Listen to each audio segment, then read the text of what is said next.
Las microcápsulas de Brian. El Banco Central ha vuelto a lanzar su veredicto Alice. El foco puesto, salario mínimo 40 horas. Ahí, según ellos, reside la causa principal del deterioro del empleo en Chile. Números fríos. Números pulcros, Leobrón. Una contabilidad impecable. Pero esa narrativa es convenientemente miope. Ignora la sala de emergencia en la que el paciente laboral chileno lleva internado desde mucho antes de esas reformas. Es como culpar al paracetamol por no curar una hemorragia. Pero la correlación está ahí. Los datos no mienten. Una caída post-reformas. ¿Es pura coincidencia entonces? ¿O el Banco Central tiene un punto aunque sea parcial? Es un capítulo incompleto, no la saga entera. Una tormenta perfecta se ha gestado por años, mucho antes que el debate sobre el salario o las jornadas. Esa caída es el punto de quiebre de una estructura que ya estaba quebrada. Es fácil señalar las reformas sociales, es lo cómodo. La pregunta incómoda es, ¿qué estructura las recibió? ¿Estructura quebrada? ¿De qué hablamos exactamente? ¿Productividad anémica? ¿Competitividad externa? El Banco Central se centra en el costo de contratar. Hablamos de una productividad que lleva décadas estancada, Leobrón. No es algo nuevo.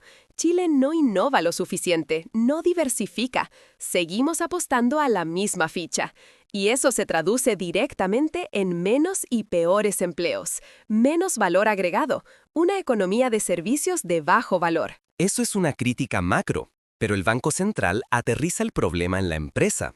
El empleador ve costos, un salario mínimo más alto, menos horas por el mismo sueldo, menos incentivos para contratar, especialmente a los menos calificados. Correcto, pero ¿por qué los menos calificados son mayoría? ¿Por qué la brecha con los calificados es abismal? Ahí entramos en la crisis educativa, una fábrica de sobreeducados sin empleos y un brutal déficit técnico. Tenemos gente con cartones universitarios para funciones básicas y nadie para operar una máquina de última generación. Esa paradoja siempre me ha parecido extraña. ¿Sobreeducados y déficit técnico? Parece una contradicción. No lo es el síntoma de la misma enfermedad. Nuestro sistema educativo no responde a la realidad productiva del país, ni a la que se viene. Forma gente para un mercado laboral que ya no existe, o que nunca existió, y genera expectativas que el sistema no puede cumplir. El sobreeducado termina en un trabajo precarizado, subempleado o directo a la informalidad.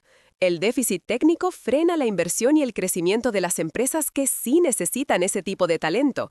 Ambos empujan hacia la inestabilidad. Entonces, ¿no es la reforma el problema, sino la base que ya estaba podrida? Exactamente.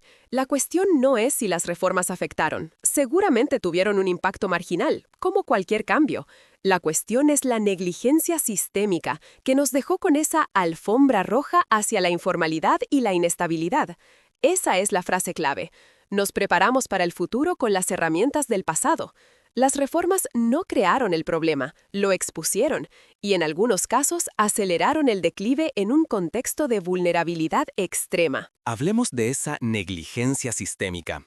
¿Es una falla de mercado? ¿Una falla de Estado? ¿De qué décadas? Ambas, décadas de políticas públicas miopes y una visión empresarial que no invirtió lo suficiente en capital humano ni en innovación.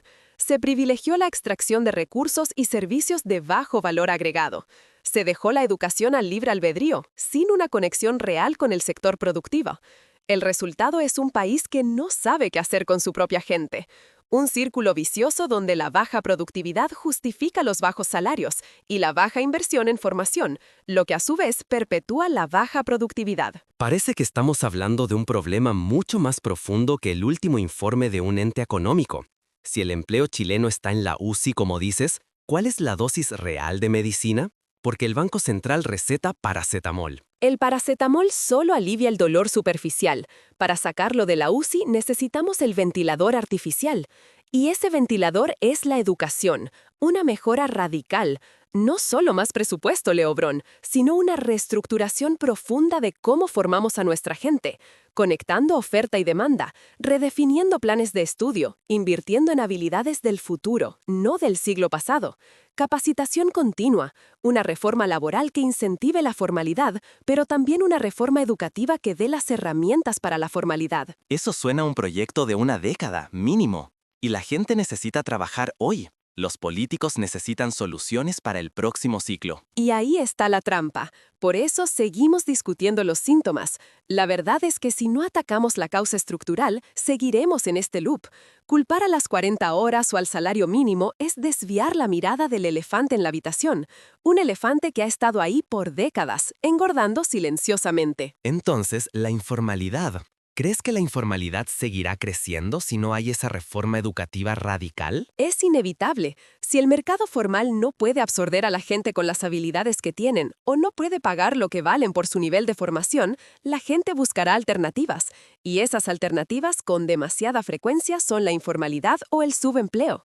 Es una válvula de escape, pero una que cronifica el problema.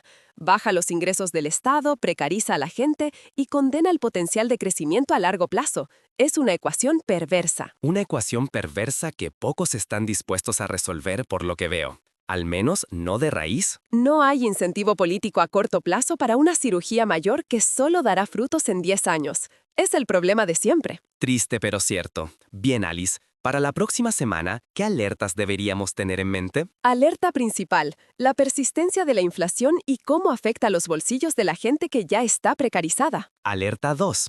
Atentos a los datos de inversión. Si no repunta, el estancamiento se agrava. Y alerta 3, la informalidad.